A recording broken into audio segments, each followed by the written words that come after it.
Hey y'all, Georgie here, the CEO of GSD Solutions and the content creator behind GSD with Georgie.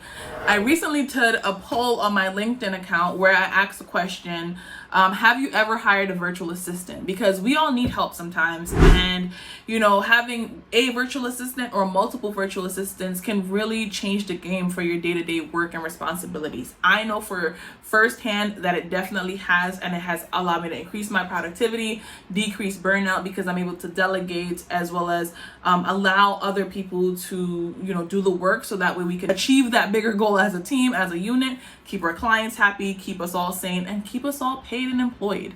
So in that poll that I did on LinkedIn, some of the results that we got was for yes, over 47% of people said yes. For no, 35% of people. And then this is the one I liked. I need to, but I'm stuck. So 18% of you guys said that answer, and then 0% said I tried and it didn't work. So I was a little shocked about that one, because I know, for example, I have hired some virtual assistants and some staff that just did not work out. And so I'm glad to know that that wasn't the experience of the majority of people. But the one I want to talk a little bit about today is I need to, but I'm stuck. So I'm going to give you 3 tips for hiring virtual staff that will help you get unstuck. The first thing I want to say to you all is, before you start hiring, you have to outline what your expectations are. So that includes having a budget, a clear list of tasks, deliverables and deadlines, as well as just any key details about the projects. So you have to be clear. It has to be written out, so that wherever you go to post this job listing, to post this opportunity, and when you start interviewing, you are clear what you're looking for, the person is clear on what you're looking for, and then there are certain boxes you could immediately tick. So if they don't have certain specifications or skill sets, you could say, okay, maybe this person goes on a maybe list if I like their personality and I could teach them that skill, or they're just a no because they don't know what to do. So be clear with your expectations is tip number 1. Tip number 2 is take your time.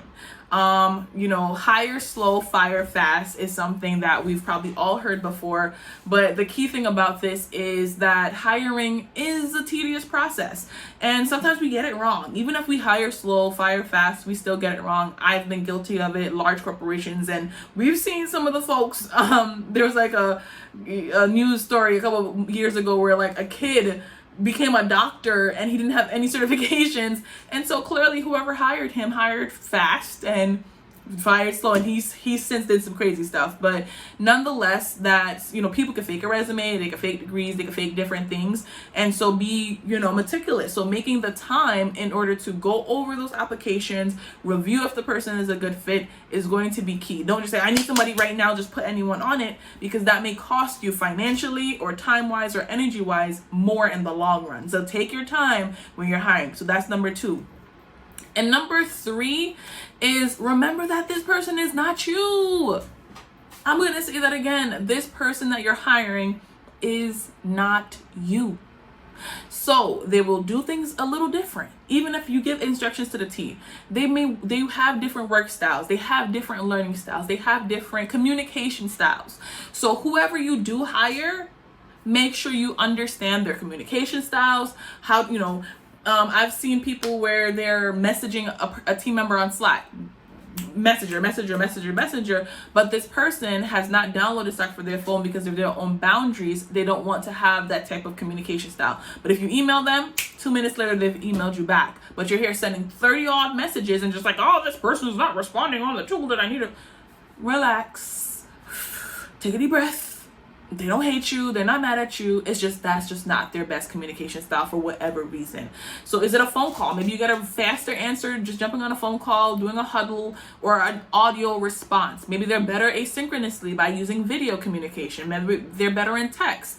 Figure out how this person works. What is their work style? What time of day do they work? Are they a night owl and be able to bang out things a lot faster from 9 p.m. to 12 a.m. and you're expecting them to be up at 9 a.m. and doing these responses and they're just unavailable? They don't dislike you. They're not mad at you. They're not trying to disrespect you or be rude. It's just that's just not how they work. So figuring out how the person that you've hired works is going to be a game changer in the relationship, so that way you both can work together successfully. So I hope these tips were helpful for when you're hiring a virtual assistant. For those who have virtual assistants, whoop, whoop, Shout outs to y'all. For those who are still looking for one, GSD Solutions, my organization, can help you find and match with a virtual assistant. And then for folks, you know, the 3 tips again: be clear about your expectations, what you're looking for, then take time, right? Be slow to hire, fast to fire, and then finally learn the communication style of the person that you hire, so that way you guys could work in synergy instead of working against each other. I will see y'all in the next video. If you like this content, make sure you like and subscribe to this channel, and, you know, share it, comment your feedback down below, and we'll see you all in the next video. Bye, you guys.